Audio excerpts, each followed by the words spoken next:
গোদাবরী নদীর তীরে গভীর বনের কিনারে ছিল বিরাট এক শিমুল গাছ। অসংখ্য তার ডালপালা। শিমুল গাছের উঁচু ঝাঁকড়া মাথা আকাশ ফুঁড়ে উঠেছে।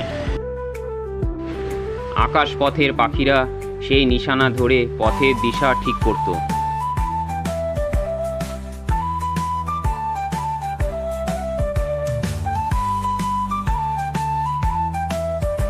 প্রতিদিন সূর্য ডোবার সময় হলে নানান দিক থেকে অসংখ্য পাখি শিমুল গাছে জড়ো হয়।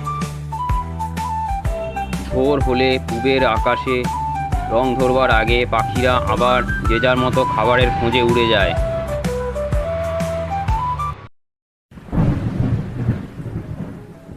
একদিন রাতের অন্ধকার সবে ফিকে হতে শুরু করেছে।